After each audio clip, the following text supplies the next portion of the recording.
My ex slipped a GPS tracker under my car and started texting me my exact routes, laughing it off as a joke. When I finally stood up for myself, he smirked and said, "Can't stalk what's worthless." I walked away without a word. That was 5 months ago. Yesterday, a judge read the evidence, and I watched his face go pale right before the handcuffs clicked. When my partner Nate and I ended our relationship in July, I believed I was finally liberated. It wasn't as if he was inherently malicious. Our humor simply diverged. For instance, I find amusement in anything involving playful infants or animals behaving naturally. He, however, would only find things funny at the expense of others, especially mine. On my 21st birthday, for example, he informed me he was having an affair. We engaged in a 2-hour discussion about his actions, the person involved, and how he had concealed it for an entire year. It was only when I was weeping, swaying back and forth, that he finally confessed it was a jest. And as he spent my birthday clutching his stomach, rolling on the floor with laughter, I spent it in tears, curled into a ball in the corner of his room. Things were never quite the same after that. Yet, I cared for him, so we remained together for another year before eventually parting ways. We had met on Bumble and shared no common acquaintances, making it a relatively clean separation, save for one detail. Nate was incredibly irresponsible with money, and during our time together, a significant portion of his funds went towards impressing me. Flowers, designer garments, footwear, everything. So, when he contacted me at the beginning of April, requesting a loan to assist with his taxes, I wasn't surprised in the slightest. I recall seeing his message and simply rolling my eyes, but it was only $2,000, a mere fraction of what he had spent on me. So, I transferred the money. He expressed his gratitude, and I was genuinely content with the prospect of never speaking to him again. However, the following day he sent me a video of himself inside a vibrant green Lamborghini, with Travis Scott playing loudly. His companion seized the phone and began yelling at the top of his lungs, "Yo, Meg, you're the greatest for leasing this vehicle for us." A wave of revulsion, coupled with nausea, swept over me. A substantial portion of my savings had been squandered on some elaborate joke. The next day, once he had sobered up, I informed him I would never send him money again. But just before I could block him, he began typing. He apologized and promised he would never pull such a stunt again. I didn't reply. I simply blocked him from everything. His primary account, his secondary account, Snapchat, WhatsApp, his relatives, his casual acquaintances, everything. No more Nate. Immediately, a tightness that had been lodged in my stomach dissipated. But it was still challenging. It took months for me to be able to weep without fearing someone's laughter, to trust what others told me without feeling like I was being tricked. And just as I began to feel better, what do you suppose happened? He emailed me. And if there's anyone who can really push my buttons, it's Nate. Because within 10 minutes, I had transitioned from feeling whole to listening to Nate's apologies and experiencing a flutter of renewed interest. But one thing had shifted. I was wiser. So, when he proposed meeting up, I agreed, confident I wouldn't act on any lingering emotions. Of course, looking back, I wasn't as astute as I believed. But I suppose sometimes you truly do need to learn a lesson 1,000 times before it truly sinks in. It began quite charmingly. He was wearing the same attire he had on when we were 18. I entered his car, and he was playing the identical song he had playing the first time I got in. He even offered to pull out my chair for me before I sat down. Or so I thought, until I realized it was just another deception, because he executed the maneuver where you pull the chair out as the person is about to sit, causing them to fall. As I landed on the carpet, he chuckled. But instead of prolonging the joke for 10 minutes, he helped me up immediately and even offered an apology. So, I went out with him again and again, and by the third date, I recalled precisely why we had separated. I showed him the swimsuits I intended to order for the summer.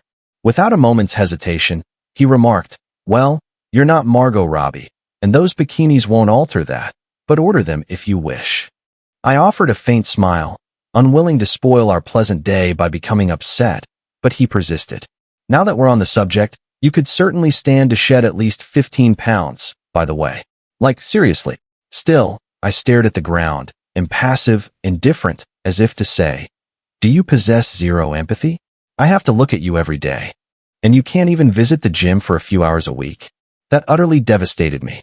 Mucus streamed from my nose to my mouth. I cried so intensely my hair became frizzy, and the harder I cried, the more he laughed. I didn't even notice he had his phone out the entire time. I simply walked out and finally decided I was finished. I reblocked him from everything. Every internal organ felt numb, hollow. And when I arrived home, all I had the energy to do was lie in bed, mindlessly scroll, and consume some Ben & Jerry's.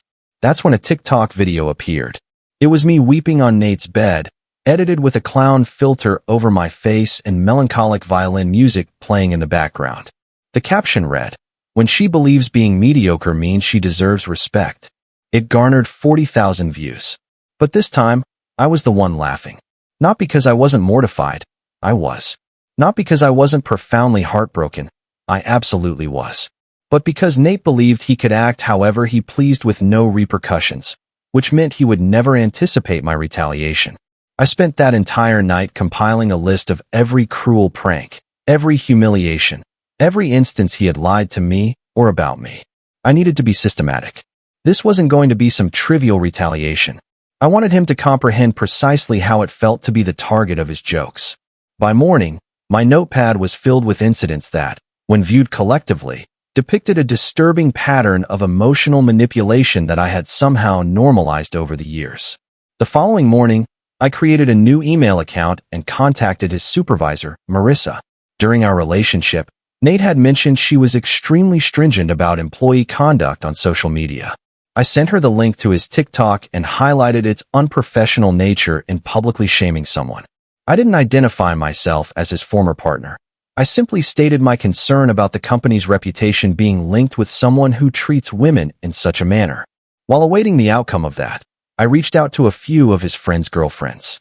Not all of them, just the ones who had consistently been kind to me. I showed them the video and inquired if their boyfriends were involved in its planning. None of them were aware of it, and they were genuinely appalled. It turned out Nate had been telling his friends I was deranged and obsessed with him since our breakup. One of the girlfriends even shared screenshots of group chats where he had been disseminating falsehoods about me for months. 3 days later, my friend Shannon messaged me that Nate had removed the TikTok. I checked from my roommate's phone and observed he had completely scrubbed his entire account.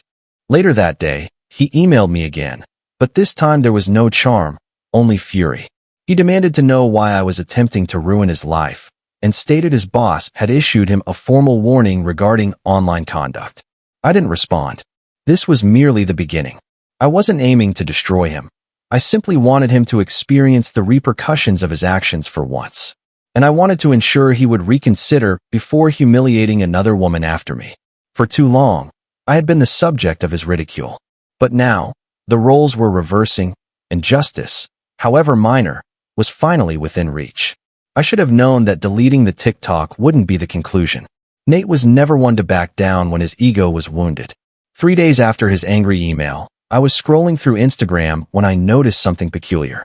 A number of my colleagues had suddenly followed me, which was strange since most of us kept our professional and social media lives separate. Then my phone began buzzing with text messages. "Is that really you? Oh my God, Meg, why would you post that? Are you okay? Do you need to talk?" My stomach plummeted. I didn't even need to check what they were referring to. I just knew Nate was responsible.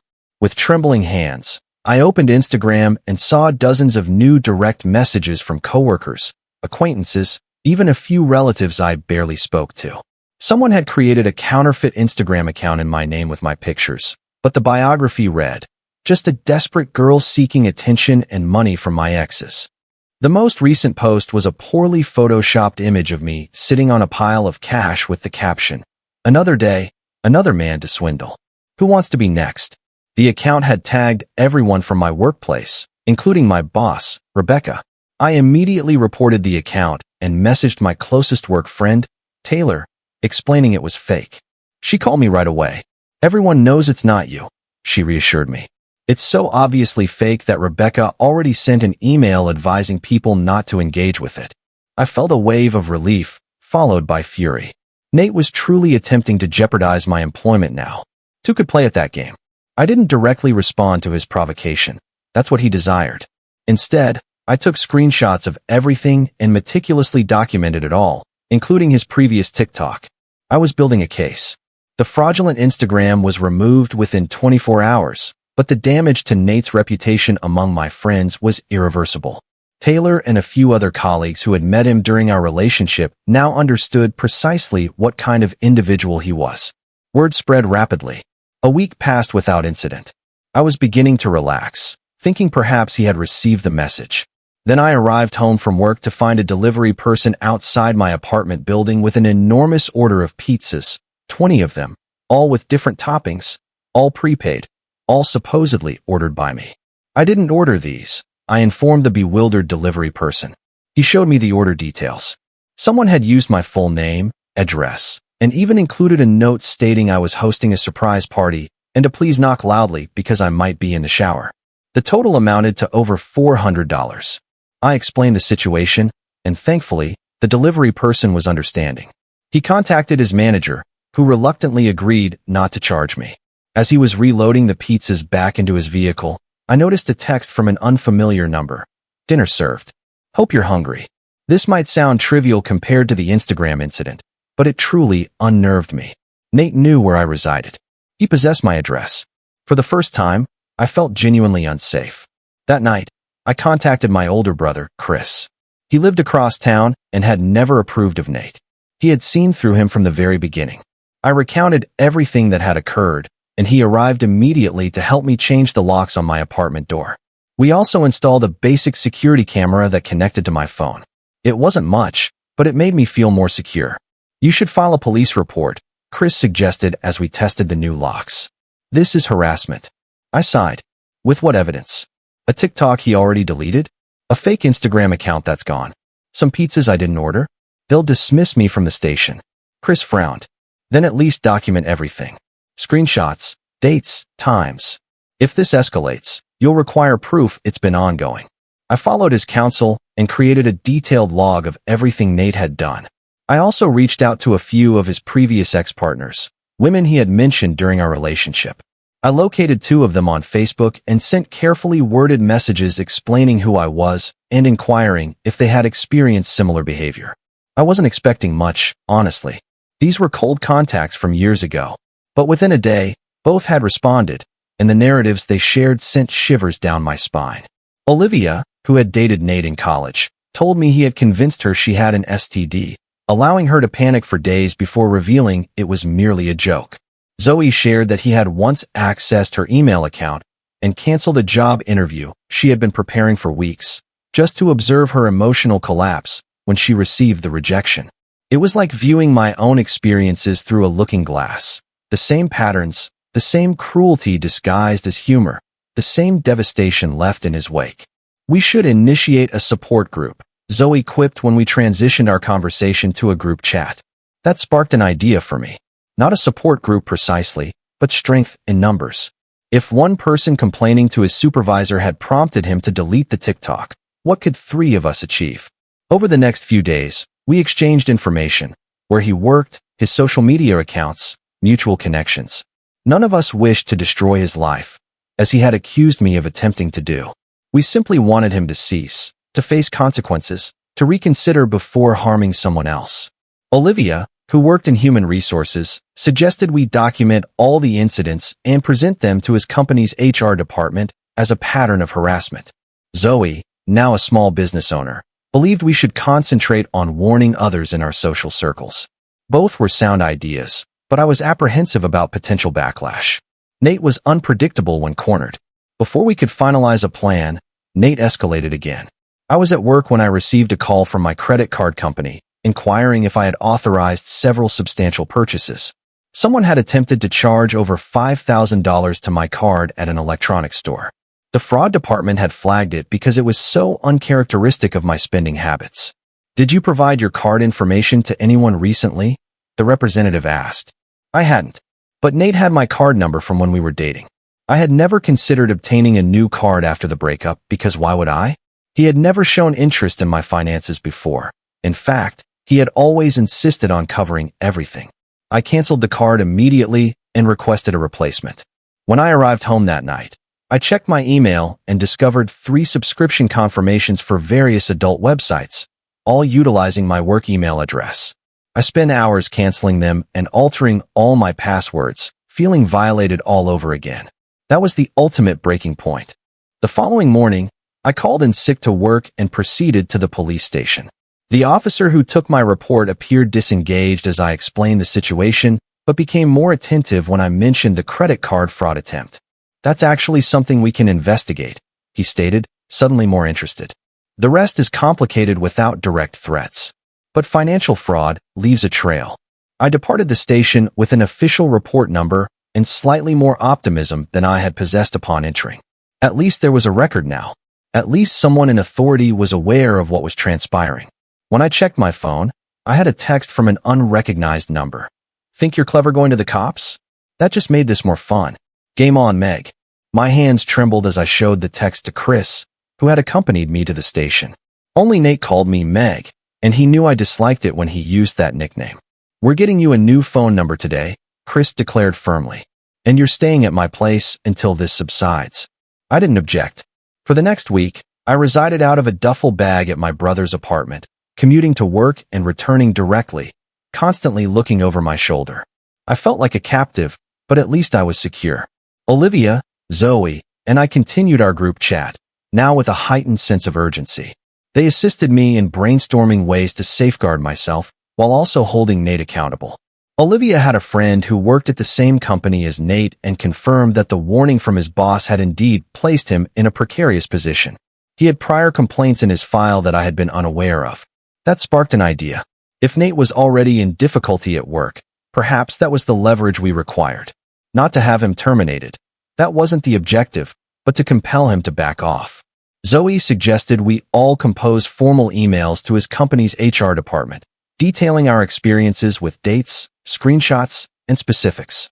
Not as a coordinated assault, but as individual women reporting a pattern we had uncovered through connecting with each other. Maintain professionalism, Olivia advised. No emotions, just facts. Companies prioritize liability, not sentiments. We spent a weekend meticulously drafting our emails, assisting each other in striking the appropriate tone. I included the police report number from the credit card fraud attempt, which lent more credibility to my assertions. After dispatching the emails, we waited.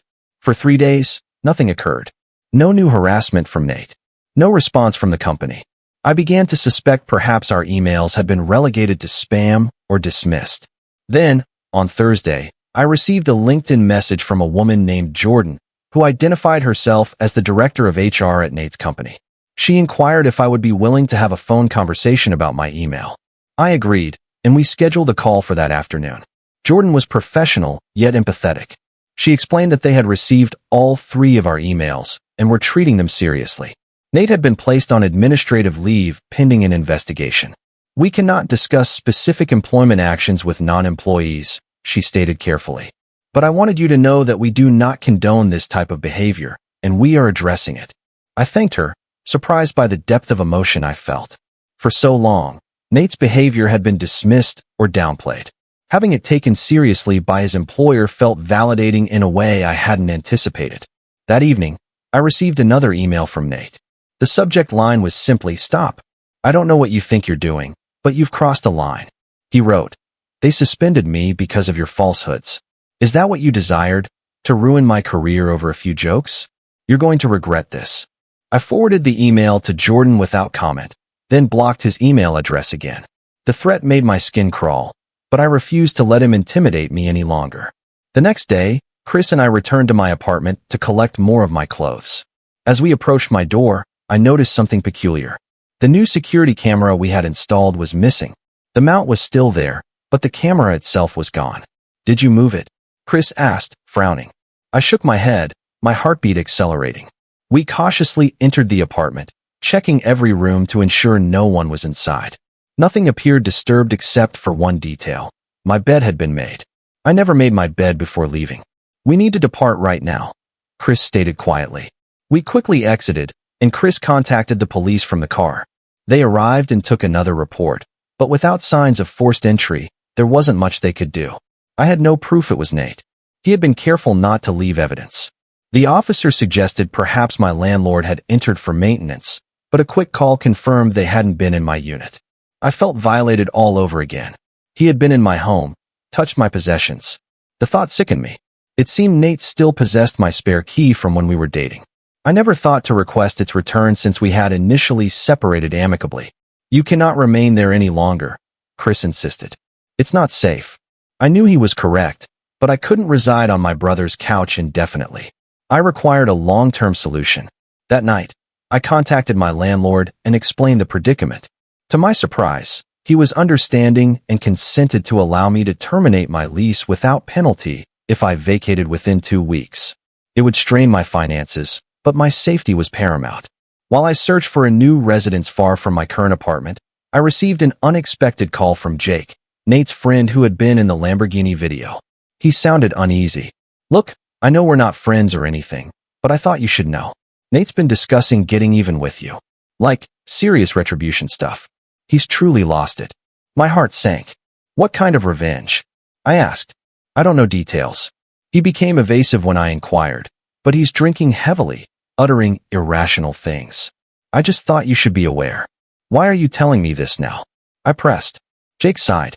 My girlfriend saw that TikTok and became furious. She said if I didn't warn you about Nate's plans, she would break up with me. And honestly, I've been feeling pretty awful about the whole Lamborghini situation anyway. It wasn't right. I thanked him for the warning, genuinely appreciative despite our past.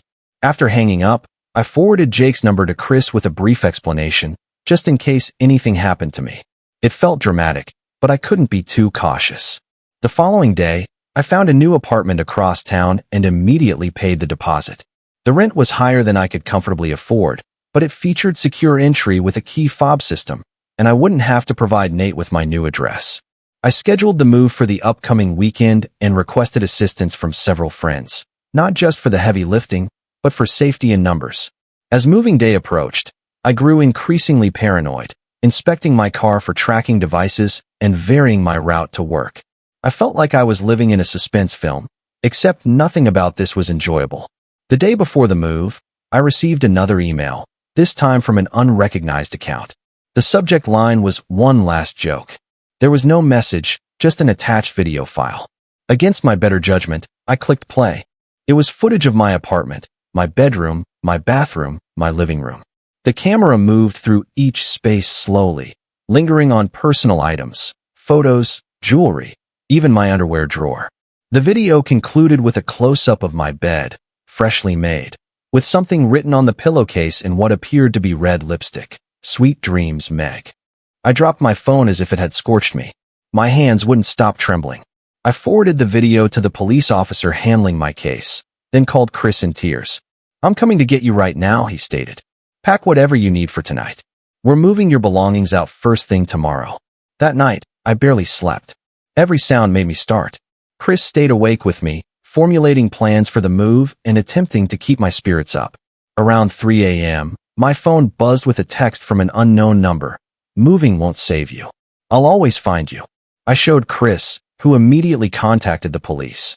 They promised to dispatch an officer to take a statement in the morning, but without a direct threat of physical harm, there wasn't much they could do immediately. "This is absurd," I exclaimed, pacing Chris's living room. "How is this not threatening enough?" Chris looked grim. "Because the law is sometimes foolish, but we're not waiting for them to assist. We're taking matters into our own hands tomorrow." The next morning, a small army arrived at my apartment. Chris, Taylor from work, 3 of my college friends, and even Olivia and Zoe, whom I had only spoken to online until then. With 7 individuals collaborating, we emptied my apartment in record time.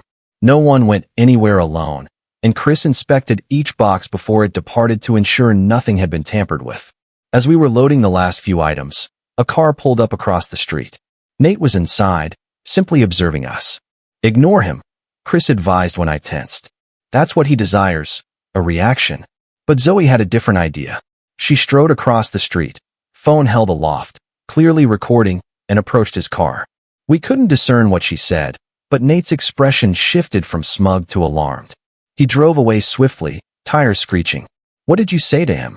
I inquired when she returned. She smiled grimly. "I told him I was live streaming to my followers and had his license plate, name, and workplace on record. Then I reminded him that 3 women filing individual harassment reports creates a rather compelling pattern for a restraining order. Was that true? About the live stream?" Chris asked. Nope, Zoe admitted. But he doesn't know that. For the first time in weeks, I laughed, truly laughed. It felt good to witness Nate retreating for once. The relocation to my new apartment proceeded smoothly.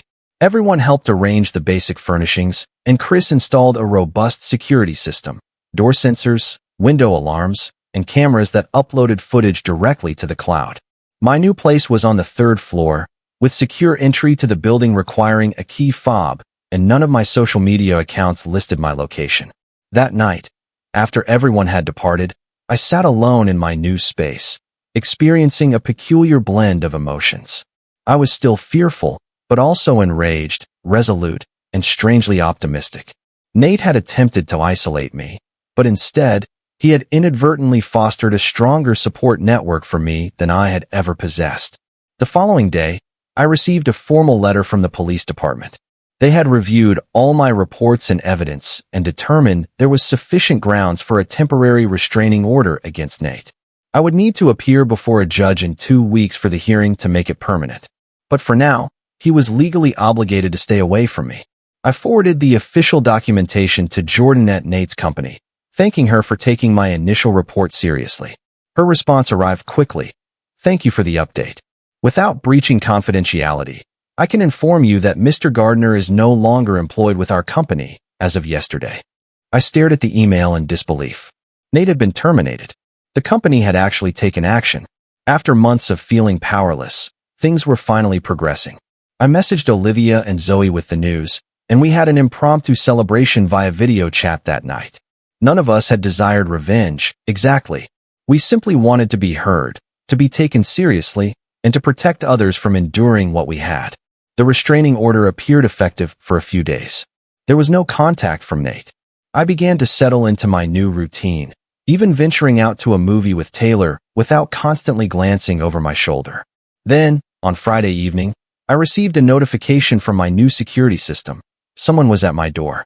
I checked the camera feed on my phone and felt a chill run through my veins. Nate was standing outside my apartment, swaying slightly, as if intoxicated. How had he discovered my new address? How had he bypassed the building's secure entry? As I scrutinized the footage more closely, I realized he must have followed someone in when they used their key fob.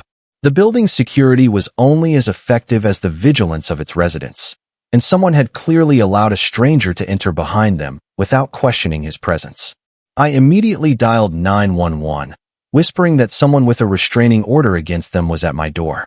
The dispatcher assured me officers were en route and advised me to remain quiet and away from the door. The longest 10 minutes of my life ensued.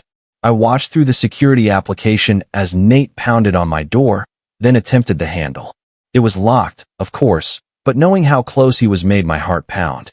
He leaned close to the door and uttered something the microphone didn't quite capture, then withdrew something from his pocket. I squinted at my phone screen, trying to discern what he was holding. It appeared to be a key. My stomach dropped. The locksmith. Later, I learned from my landlord that Nate had somehow convinced the building's locksmith that he was my boyfriend who had misplaced his key. He had presented old photographs of us together as proof and paid a substantial fee for an emergency copy. But before he could attempt to use it, the building's hallway lights flashed. Someone else was approaching. 2 police officers appeared in frame, cautiously approaching Nate. He turned, clearly surprised, and thrust whatever he had been holding back into his pocket. I couldn't hear the conversation, but I saw him gesturing wildly, then pointing at my door. One officer spoke into his radio, while the other maintained Nate's attention. After a few minutes, they handcuffed him and led him away. Only then did I release the breath I had been holding. My phone rang. It was the police, confirming they had Nate in custody for violating the restraining order. They asked if I would come down to the station to provide a statement. Chris drove me there, remaining close as I recounted everything that had transpired. The officer taking my statement was thorough, requesting copies of all my documentation. When I mentioned the object Nate had pulled from his pocket, they stated they would check what was found during processing. What happens now? I inquired when we were finished. He'll be held at least until arraignment on Monday, the officer explained. Given the restraining order violation and his history of harassment, the judge will likely set bail with conditions, possibly an ankle monitor or, at minimum, an order to leave the city. I nodded, experiencing a complex mixture of relief, fear, and sorrow. This wasn't how I had envisioned things would conclude when I first met Nate years ago, bright-eyed and believing he was simply a humorous, self-assured individual who liked me. As we were departing, the officer called me back. We discovered something intriguing in his possession, a keychain with several unmarked keys, and this. He held up a small device in an evidence bag. It's a GPS tracker. Based on your previous reports, we're obtaining a warrant to check if it matches one that might be on your car or belongings. That explained how he had found my new address. I had been meticulous about my apartment, but I had been driving my same car. He could have placed a tracker on it at any time. The thought made my skin crawl. With Nate in custody and the tracker removed, I finally felt secure enough to fully unpack my new apartment. As I arranged my books on his shelves, my phone buzzed with a text from Jordan, the HR director. I probably shouldn't be sharing this, but I thought you should know. Nate listed you as a reference for a new job application that came across my desk from a company asking for verification of employment. I informed them of the circumstances of his departure from our company. I believe they've withdrawn their offer. I sat down abruptly on my couch, overwhelmed by conflicting emotions. Part of me felt vindicated that his actions were having tangible consequences for his life. Another part felt a strange sadness for the person I had once believed I loved, whose life was now spiraling because he couldn't cease harming others. But mostly, I felt strength. I had confronted my tormentor, not alone, but with a community of support I never expected to discover. Olivia, Zoe, Chris, Taylor, and even unexpected allies like Jordan and Jake had helped me stand my ground. On Monday, I attended Nate's arraignment. I wasn't obligated to. The prosecutor had enough to proceed without my presence, but I wanted to be there. I needed to see this through. Nate appeared diminished in his orange jumpsuit, nothing like the self-assured tormentor who had seemed so powerful for so long. When he noticed me in the courtroom, his expression flickered between anger and something that might have been shame. The judge set bail, but with stringent conditions, an ankle monitor, surrender of his passport, and an expanded restraining order that encompassed not just me, but also Olivia and Zoe. He was forbidden from contacting any of us in any manner, including through third parties. As we exited the courthouse, Zoe linked her arm through mine. "You know what the best revenge is, right?" she inquired. "Living well and helping others avoid individuals like him." I nodded, feeling lighter than I had in months. "I'm considering starting a support group," I stated, "for people who have experienced this kind of psychological harassment. There must be others out there who feel as isolated as I did." "Count me in," Olivia said, joining us on my other side. "We could even construct a resource website, share what we've learned about documentation, legal options." We walked arm in arm down the courthouse steps, already planning. The sun was bright, and for the first time in ages, I didn't glance over my shoulder once. I knew the path ahead wouldn't be perfectly smooth. The criminal case would require time, and healing from the trauma would take even longer. But I also knew I wasn't alone anymore. And that made all the difference. The ultimate triumph wasn't about humiliating Nate the way he had humiliated me. It was about reclaiming my agency, discovering my voice, and utilizing this dreadful experience to assist others. That was a victory he could never seize from me. I wish I could claim that was the conclusion of my Nate saga, but real life isn't that neat. The next few weeks were actually quite tranquil. The ankle monitor seemed to be fulfilling its purpose, keeping Nate away from me, and I was settling into my new apartment. I had been sleeping more soundly, not flinching at every sound, and even ventured out for drinks with Taylor without constantly checking the door.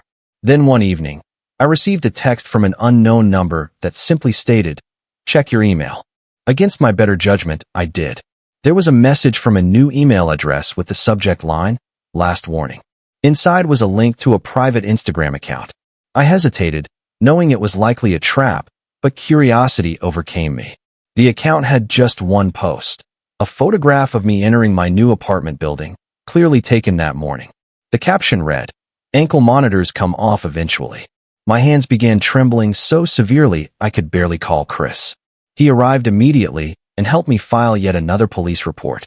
The officer who took my statement seemed genuinely concerned, but admitted there wasn't much they could do since the message itself wasn't explicitly threatening. "How is a stalker photographing me at my new home not threatening?" I asked, my voice cracking. The officer looked sympathetic. "I understand, I truly do. But the system has limitations. Continue documenting everything. After he departed, I sat on my couch, feeling ensnared again. I can't live like this, I told Chris, always looking over my shoulder, wondering when he'll appear next. You don't have to, Chris said. Remember that support group idea you mentioned? Perhaps it's time to make that happen. The following day, I contacted Olivia and Zoe about establishing that resource website we discussed outside the courthouse.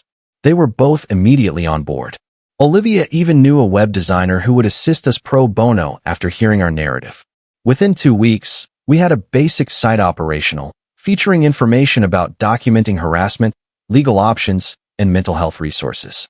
We named it The Last Laugh, a subtle homage to where this all began. We shared our stories anonymously and invited others to do the same. I immersed myself in the project, working on it every evening after my day job. It provided me with purpose and diverted my attention from constantly fretting about Nate. I checked my security cameras less obsessively and ceased expecting to see his face around every corner. Then one day, I received an email notification that someone had submitted their story to our website. The details sent shivers down my spine. It described a relationship with a man who utilized pranks to humiliate his girlfriend, including feigning infidelity on her birthday. The writing style was unmistakable. It was Nate, impersonating one of his victims, ridiculing our entire endeavor. I immediately forwarded it to our police contact, who confirmed it violated the restraining order. They apprehended Nate that afternoon for questioning. I felt a surge of satisfaction when I heard he had spent the night in jail before making bail again. The judge was less lenient this time, extending his ankle monitor requirement and adding additional restrictions. But the most astonishing development came from Jordan at HR, who called me a few days later. I probably shouldn't be disclosing this, she said, but I thought you should know. After Nate's second arrest, we received calls from 3 other women who had worked with him at previous companies. They all described similar harassment patterns. My heart sank. How many people had he subjected to this? Jordan continued. His former supervisor wants to speak with you. They're considering filing a corporate statement to support the case against him. I agreed to the meeting, which turned out to be with Thomas, a vice president who had hired Nate at his previous job. Thomas explained that after learning about the restraining order and arrests, he had conducted internal interviews and discovered Nate had harassed multiple colleagues. We overlooked the pattern because the incidents seemed minor in isolation and the women were unaware of each other, Thomas explained. I apologize we didn't detect this sooner. Thomas offered to provide official documentation of the workplace incidents to the prosecutor handling Nate's case. It wasn't much, but it helped establish a pattern of behavior that extended beyond just me, Olivia, and Zoe. That night, I updated our website with a new resource page about recognizing patterns of workplace harassment. As I was finalizing it, I received a text from Taylor with a screenshot of Nate's LinkedIn profile. He had updated it to show he was relocating to Seattle for a fresh start at a new company. I felt a confusing mix of relief and concern. Relief that he might finally be out of my life, but concern for whoever he might target next. I forwarded the information to our police contact, who confirmed that Nate's bail conditions would make it challenging for him to leave the state before his court date, but not impossible if the new company was assisting with relocation. The following morning, I made a decision. I dialed the number listed on the Seattle company's website and requested to speak to their HR department. The woman who answered introduced herself as Mary. This is uncomfortable, I began, but I need to inform you about a potential new hire named Nate Gardner. There was a pause. Go on, she prompted. I took a deep breath and presented the facts, just the facts. The restraining order, the arrests, the pattern of harassment documented by multiple women and companies. I didn't embellish or allow emotion to creep in. I simply laid out the evidence and suggested they might wish to conduct additional due diligence before bringing him on board. Mary thanked me for the information and stated they would investigate. I hung up feeling like I had done what I could to protect potential future victims without overstepping any boundaries. 3 days later, I received an email from Mary confirming they had rescinded Nate's job offer after verifying my information with his former employers. She thanked me for having the courage to come forward. That same evening, my doorbell rang. I checked the camera and saw a police officer standing there. My heart raced as I opened the door. I'm Officer Williams. We need to discuss Nathan Gardner. I invited him in, bracing for unfavorable news. But what he told me wasn't what I had anticipated. Mr. Gardner was apprehended this morning attempting to remove his ankle monitor. During processing, we found evidence on his phone of multiple harassment campaigns against several women, including yourself. The district attorney is upgrading the charges to include stalking and cybercrime offenses. I sat down heavily on my couch. So what happens now? He's being held without bail pending trial. Given the evidence and his attempt to flee, the judge doesn't consider him a good candidate for release. For the first time in months, a weight lifted completely from my shoulders. Nate was actually facing serious repercussions. The officer left me his card and informed me the DA would be in touch about testifying. I immediately called Olivia and Zoe to share the news. We ended up having an impromptu celebration via video chat, all of us processing this unexpected development. I can't believe it's truly over, I said, still in shock. It's not just over, Zoe pointed out. He's actually being held accountable. That's rare. She was right.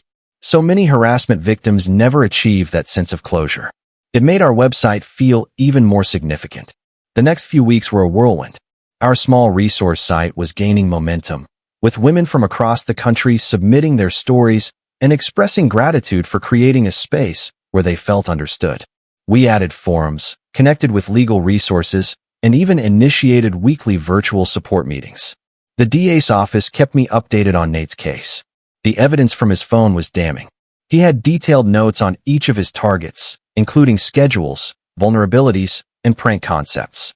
There were women I had never heard of in his files, dating back years. One morning, I received a call from a number I didn't recognize. It was Jake, Nate's friend from the Lamborghini video.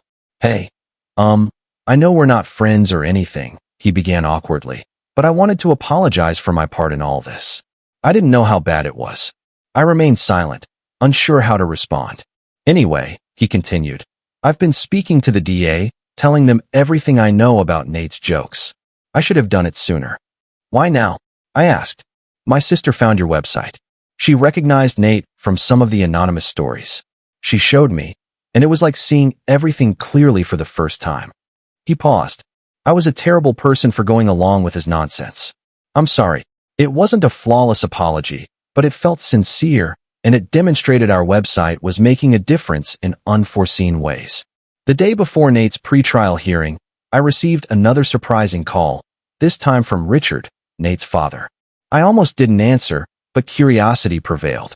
Meg, I don't know what to say except I'm sorry, he began. We never realized how serious Nate's behavior was. We always thought he was just high-spirited, playing jokes. I remained silent, allowing him to speak. His mother and I have been reviewing the case files. The things he did to you and those other women. His voice broke. We failed as parents. We failed to teach him respect. I finally spoke. What do you want from me, Richard? Nothing. You don't owe us anything. I just wanted you to know we're not contesting anything. We won't be paying for expensive lawyers to get him off. He needs to face consequences. After we hung up, I sat in my living room, feeling strangely empty.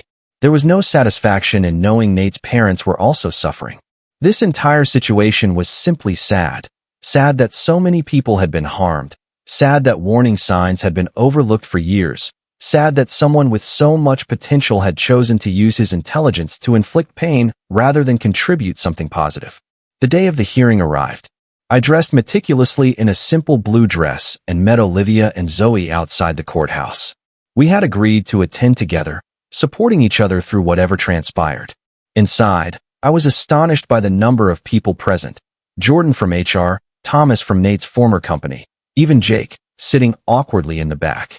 The DA had informed me they had a strong case, but witnessing the physical manifestation of all the evidence and witnesses was powerful.